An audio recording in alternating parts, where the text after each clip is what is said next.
அறத்தின் முக்கியத்துவத்தை பற்றி திருவள்ளுவர் அருளிய அரண் வலியுறுத்தல் அதிகாரம் 4 ஒரு சிறிய தொகுப்பு பார்ப்போமா? திருக்குறள் அதிகாரம் 4 அரண் வலியுறுத்தல் ஒரு சிறிய முன்னுரை பார்ப்போமா? திருக்குறளின் இந்த அதிகாரமான அரண் வலியுறுத்தல் மனித வாழ்க்கையில் ஆறம் நல்லொழுக்கு எவ்வளவு முக்கியமானது என்பதை வலியுறுத்துகிறது. மனிதன் செல்வம், புகழ், அதிகாரம் போன்றவற்றை பெற்றாலும் அவையெல்லாம் நிலைக்க வேண்டுமெனில் அதன் அடிப்படை அறமே ஆகும் என்று இந்த அதிகாரம் சொல்லுகிறது. அறம் என்பது வெறும் நல்ல செயல் மட்டுமல்ல, அது மனதின் தூய்மை, பிறருக்கு தீங்கு செய்யாமை, பொறுமை, அன்பு, கோபம் மற்றும் பேராசையை கட்டுப்படுத்துதல் போன்ற நல்ல குணங்களின் தொகுப்பாகும். அறத்தை பின்பற்றும் மனிதன் வாழ்வில் நிலையான மகிழ்ச்சியையும் உயர்வையும் அடைவான். இந்த அதிகாரம் மூலம் எந்த சூழலிலும் அறத்தை விடக்கூடாது, அது வாழ்நாள் முழுவதும் நமக்கு துணையாக இருக்கும் என்ற ஆழமான உண்மையை வள்ளுவர் நமக்கு உணர்த்துகிறார். சுருக்கமாக, அறம்தான் வாழ்க்கையின் அடித்தளம். அதை காப்பவர்க்கு இன்பமும் உயர்வும் உறுதி.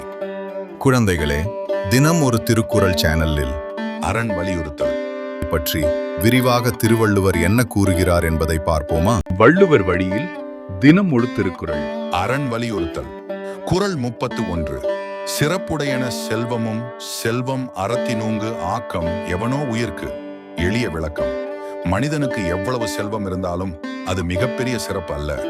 அதைவிட அறம் என்னும் நல்லொழுக்கம், நல்ல செயல்களே மிக உயர்ந்த செல்வம் என கருதப்படும்.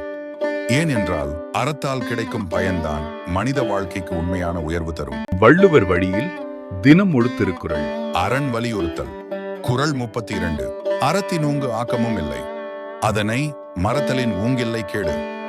எளிய விளக்கம்: ஒரு மனிதன் வாழ்க்கையில் பெறக்கூடிய மிகச்சிறந்த ஆக்கம் என்னும் நன்மை, உயர்வு அறம் செய்வதால் தான் கிடைக்கும். அதே போல அறத்தை மறந்து தவறான வழியில் நடந்தால் அதைவிட பெரிய துன்பம், இழப்பு எதுவும் இல்லை. வள்ளுவர் வழியில் தினம் ஒரு திருக்குறள். அரண் வலியுறுத்தல் குறள் 33. ஒல்லும் வகையான் அறவினை ஒவாதே செல்லும் வாய் எல்லாம் செயல். எளிய விளக்கம்: ஒருவரால் செய்ய முடியும் அளவுக்கு அறச்செயல்களை, நல்ல செயல்களை ஒருபோதும் நிறுத்தாமல் தொடர்ந்து செய்ய வேண்டும். எங்கு வாய்ப்பு கிடைக்கிறதோ அங்கு எல்லாம் நல்லதை செய்ய வேண்டும் என்பதே இதன் பொருள். சுருக்கமாக, நமக்கு இயன்ற அளவுக்கு கிடைக்கும் ஒவ்வொரு சந்தர்ப்பத்திலும் நல்லதை செய்து கொண்டே இருக்க வேண்டும். வள்ளுவர் வழியில் தினம் ஒரு திருக்குறள். அரண் வலியுறுத்தல் குறள் 34. மனத்துக்கண் மாசிலன் ஆதல் அனைத்தரன் ஆகுல நீரப்பிற. எளிய விளக்கம்: ஒரு மனிதன் மனதில் எந்த களங்கமும், அதாவது தீய எண்ணம், பொறாமை, கோபம் போன்றவை இல்லாமல் இருப்பதே எல்லா அறங்களிலும் உயர்ந்தது. மற்ற அறச்செயல்கள் எல்லாம் அதற்கு கீழானவை. அவை வெறும் வெளிப்படையான செயல் மட்டுமே. உண்மையான அறம் மனத்தின் தூய்மையில்தான் இருக்கிறது. சுருக்கமாக, மனம் தூய்மையாக இருந்தால் அதுவே மிகப்பெரிய அறம். வெளியில் நல்லது செய்வது மட்டும் போதாது, உள்ளமும் சுத்தமாக இருக்க வேண்டும். வள்ளுவர் வழியில் தினம் ஒரு திருக்குறள். அரண் வலியுறுத்தல் குறள் 35. அழுக்காறு அவா வெகுளி இன்னாச்சொல் நான்கும் இழுக்கா இயன்றது அறம். எளிய விளக்கம்: ஒரு மனிதன் இந்த 4 தீய குணங்களாகிய அழுக்காறு என்ற பொறாமை, அவா என்ற பேராசை, வெகுளி என்ற கோபம், இன்னாச்சொல் என்ற பிறரை புண்படுத்தும் சொற்கள் ஆகிய இவை அனைத்தையும் தவிர்த்தால்தான் உண்மையான அறமுடையவன் ஆகிறான். சுருக்கமாக, பொறாமை இல்லாமல், பேராசை இல்லாமல், கோபம் இல்லாமல், கெட்ட வார்த்தை பேசாமல் வாழ்ந்தால் அதுவே அறம். வள்ளுவர் வழியில் தினம் ஒரு திருக்குறள். அரண் வலியுறுத்தல் குறள் 36. அந்தறிவாம் எண்ணாது அறஞ்செய்க மற்றது பொன்றுங்கால் பொன்றாத துணை. எளிய விளக்கம்: இது நல்லதா, பிறகு செய்யலாமா என்று யோசித்து தாமதிக்காமல் உடனே அறச்செயல் செய்ய வேண்டும். ஏனெனில் நாம் இறக்கும்போது நம்முடன் வரும் ஒரே துணை நாம் செய்த அறச்செயல்கள்தான். மற்ற எல்லாமும் பணம், பதவி, சொத்து அப்போது உதவாது. சுருக்கமாக, அறம் செய்ய தாமதிக்காதே. இறப்பின் போது கூட உன்னுடன் இருப்பது அறமே. வள்ளுவர் வழியில் தினம் ஒரு திருக்குறள். அரண் வலியுறுத்தல் குறள் 37. அறத்தாறு இதுவென வேண்டா சிவிகை பொறுத்தானோடு ஊர்ந்தான் இடை. எளிய விளக்கம்: ஒருவர் அறம் செய்வது இதுதான் என்று தனியாக சொல்லிக் காட்ட வேண்டியதில்லை. ஒரு மனிதன் நல்ல செயல்களை செய்து வாழ்ந்தால் அவன் வாழும் வாழ்க்கையே அறத்தின் சான்றாக இருக்கும். இதை குறள் ஒரு உவமை மூலம் சொல்கிறது. சிவிகை பல்லக்கு, தூக்கிச் செல்லும் மனிதன், அதில் அமர்ந்து செல்லும் மனிதன், இவர்கள் இருவரையும் பார்த்தாலே யார் உயர்ந்த நிலை யார் தாழ்ந்த நிலை என்று தெரியும்.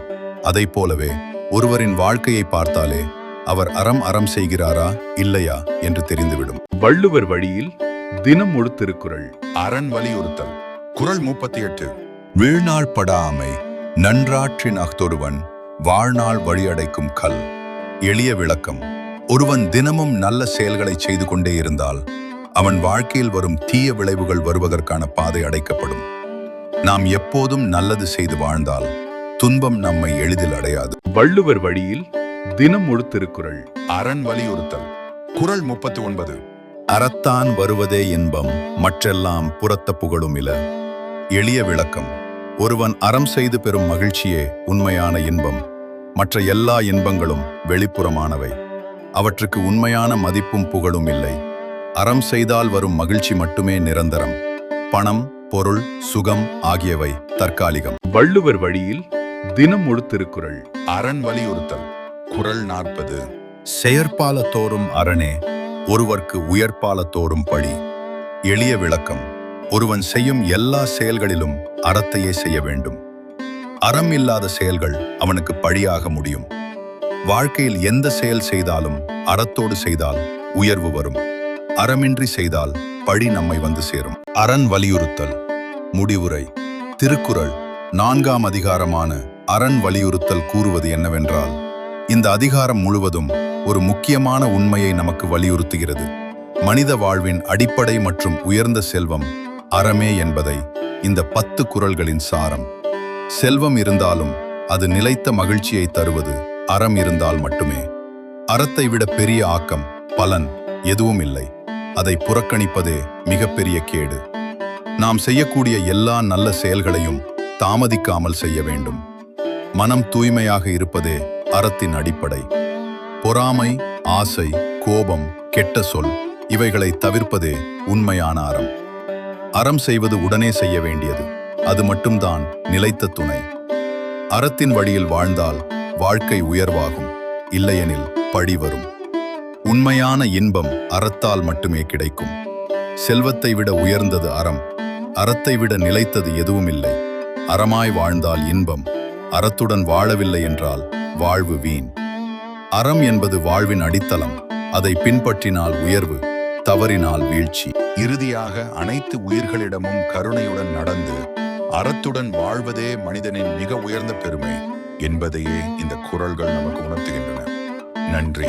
குழந்தைகளே, நாளை மற்றொரு குறளுடன் சந்திப்போமா? இது போன்ற தினம் ஒரு திருக்குறள் தெரிந்து கொள்ள சப்ஸ்கிரைப் செய்யுங்கள்.